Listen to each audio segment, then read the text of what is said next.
बिस्मिल्लाहिर्रहमानिर्रहीम। अस्सलाम वालेकुम एवरीवन। आज हम स्टार्ट करने जा रहे हैं एस्केप सीक्वेंसेस। लास्ट टाइम हमने डिस्कस किया था डिफरेंट आउटपुट फंक्शंस, जिसमें हमने प्रिंट एफ और सी आउट को ज़्यादा फोकस किया था और हमने कहा था कि सी आउट और प्रिंट एफ फंक्शन जो है वो किसी भी मैसेज को एज इट इज़ प्रिंट करवा देते हैं, जो भी चीज़ उसके अंदर डबल कोट्स में मेंशन होती है, सिवाय दो चीज़ों के। Number one escape sequence, number two format specifier. Escape sequence जो है वो कॉमनली यूज होता है प्रिंट एफ में भी और सी आउट में भी, जबकि फॉर्मेट स्पेसिफायर जो है वो सिर्फ प्रिंट एफ के साथ इस्तेमाल होते हैं। तो हम आज पढ़ने जा रहे हैं एस्केप सीक्वेंसेस।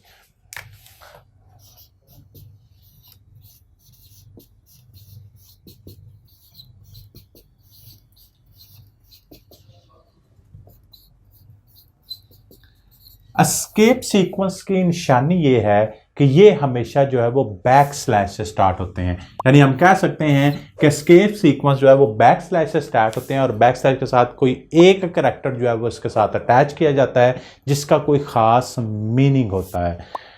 असल में एस्केप सीक्वेंस यूज क्यों होते हैं? It is use for the formatting of our output. जब भी हमने अपनी कंसोल आउटपुट स्क्रीन के ऊपर कोई फॉर्मेटिंग करनी है तो वो हमने एस्केप सीक्वेंस की मदद से करनी है, चाहे वो हम output function print F use कर रहे हो, चाहे हम वो आउटपुट फंक्शन जो है वो सी आउट यूज कर रहे हो। तो हम कुछ जो है वो पॉपुलर जो है वो एस्केप सीक्वेंस को यूज करके देखते हैं कि वो कौन कौन से हैं और उनका क्या काम है। तो स्टार्ट करते हैं जी बैक स्लैश एन से।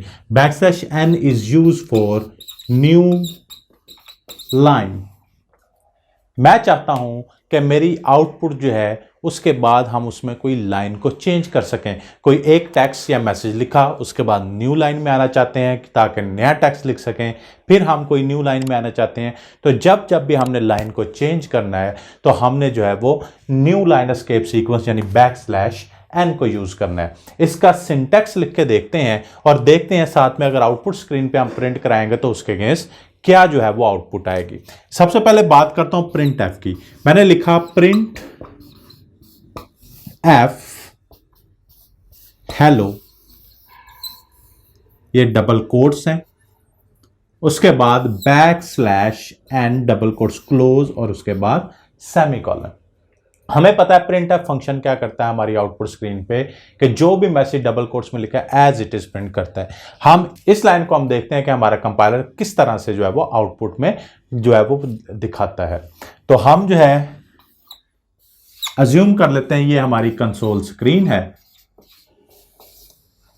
जैसे ही प्रिंट एफ आया तो प्रिंट एफ को पढ़ने के लिए लाइब्रेरी में गए, इसकी लाइब्रेरी stdio.h, वहां पे जाके देखा कि डबल कोट्स के अंदर लिखा हुआ है सबसे पहले एच, तो ये एच हमारी आउटपुट स्क्रीन पे एज इट इज प्रिंट हो गया। फिर ई हमारी आउटपुट स्क्रीन पे एज इट इज प्रिंट हो गया। फिर एल हमारी आउटपुट स्क्रीन पे एज इट इज प्रिंट हो गया। फिर एल हमारी आउटपुट स्क्रीन पे एज इट इज प्रिंट हो गया। फिर ओ, तो ओ हमारी एज इट इज स्क्रीन पे प्रिंट हो गया। आगे आ गया बैक स्लैश। जैसे ही बैक स्लैश आया तो इसका मतलब ये कोई एस्केप सीक्वेंस है, तो नेक्स्ट कैरेक्टर को साथ मिलाया तो ये बन गया back slash N. Back slash N escape sequence का कहता है न्यू लाइन। तो हमारा यहां पे जो कर्सर था जहां पे हमारे कैरेक्टर प्रिंट हो रहे थे, ये कर्सर मूव होके नेक्स्ट लाइन में आ गया। इसका मतलब नेक्स्ट जो भी लिखना शुरू करेंगे हम इस कर्सर पोजीशन से लिखना शुरू करेंगे। इस कर्सर को हम कैरिज भी कहते हैं। इसके बाद अगर मेरे पास कोई और स्टेटमेंट थी लाइक प्रिंट एफ वर्ल्ड, तो इसका मतलब ये W वहां से लिखना शुरू करो जहां पे ये कर्सर या कैरिज है, तो हमारे पास जो है ये कुछ इस तरह से वर्ल्ड लिखा हुआ नजर आ जाएगा। तो ये है ये हमारा escape sequence back slash n. इसी बैक स्लैश एन को जो है हम सी आउट के साथ यूज करके देखते हैं। लाइक मेरे पास जो है लिखा हुआ है सी out my message,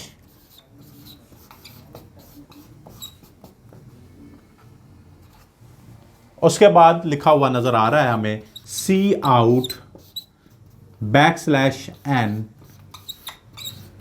new line. आप देखते हैं कि ये दो अगर स्टेटमेंट्स लिखी हैं तो इसके अगेंस्ट कंपाइलर किस तरह से आउटपुट प्रोड्यूस करेगा हमारी कंसोल स्क्रीन पे। इसे हम जो है वो समझ लेते हैं कि हमारी कंसोल स्क्रीन है या आउटपुट स्क्रीन है।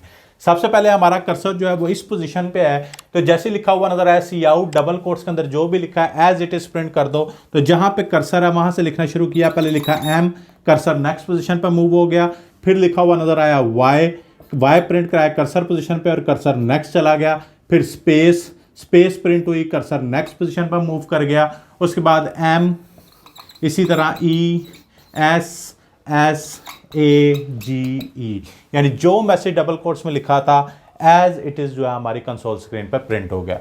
उसके बाद हमारा कर्सर जो है वो हमारा इस लास्ट पोजीशन पे है। उसके बाद सी आउट दोबारा, stream insertion operator, double quotes के अंदर जो कुछ लिखा है एज इट इज, सबसे पहले आ गए बैक स्लैश पे। जैसे ही बैक स्लैश आया तो पता चला ये एस्केप सीक्वेंस है, नेक्स्ट कैरेक्टर को साथ मिलाया तो ये बन गया back slash N. Back slash n means new line, तो यहां से कर्सर मूव होके न्यू लाइन पे आ गया। उसके बाद new line message as it is print हुआ, न्यू लाइन, और कर्सर हमारा इस पोजीशन पे आ गया। तो हमें पता चला बैक स्लैश एन क्या करता है कि हमारी आउटपुट स्क्रीन पे कर्सर या कैरिज को नेक्स्ट लाइन के स्टार्ट में जो है वो मूव कर देता है। बाकी जो है वो एस्केप सीक्वेंस देखते हैं। नेक्स्ट एस्केप सीक्वेंस देखते हैं जी, back slash T. Back slash T का मतलब टैब। जब हम चाहते हैं कि दो जो है वो मैसेजेस या टेक्स्ट के दरमियान हम कोई पर्टिकुलर स्पेस देना चाहें, 4 या 8 स्पेसेस के इक्वल, तो हम यूज करते हैं टैब, और टैब जो है वो बैक स्लैश टी है। अगर मैं लिखता हूं C out hello back slash T world, तो इसका मतलब मेरी आउटपुट स्क्रीन पर कुछ इस तरह से लिखा हुआ नजर आएगा। पहले हेलो, कर्सर यहां पे था, उसके बाद जैसे ही आया बैक स्लैश टी का मतलब कि एक एस्केप सीक्वेंस है, और इस एस्केप सीक्वेंस का मतलब कि 4 या 8 स्पेसेस डिपेंडिंग ऑन आईडीई। तो हमारा ये जो है कर्सर यहां से मूव होके एक टैब आगे चला गया, और उसके बाद जहां पे कर्सर था वहां पे लिखना शुरू कर दिया वर्ड। तो इस तरह से हमारे पास आउटपुट स्क्रीन पे हमारी आउटपुट आएगी using back slash T.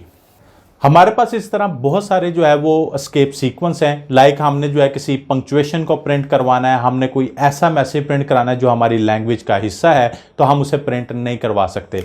Like मैं चाहता हूं मैं अपनी स्क्रीन पर प्रिंट करवा सकूं C:\न्यू फोल्डर। अब इस मैसेज को एज इट इज जब प्रिंट करवाना चाहूंगा तो ये बैक स्लैश एन तो एस्केप सीक्वेंस है, ये एज इट इज प्रिंट नहीं हो सकता।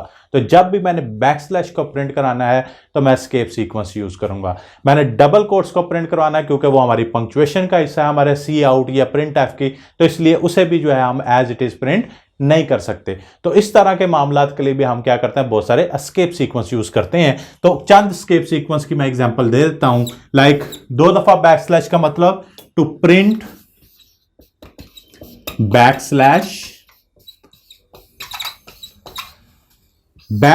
डबल कोट्स का मतलब टू प्रिंट डबल कोट्स। इसी तरह back slash b is use for back space. इसी तरह बैक स्लैश आर का मतलब कैरिज रिटर्न। तो ये हमारे पास कुछ पॉपुलर एस्केप सीक्वेंस हैं। इसके अलावा भी बहुत सारे एस्केप सीक्वेंस हैं, तो इनमें से आप जो है वो सारे यूज करके देखें। आपको किसी में प्रॉब्लम आती है तो हमें कमेंट करके बताएं, और जो है वो कोई चीज़ पूछना चाहें तो हमसे जो है वो कमेंट करके ज़रूर पूछ सकते हैं। Thank you so much.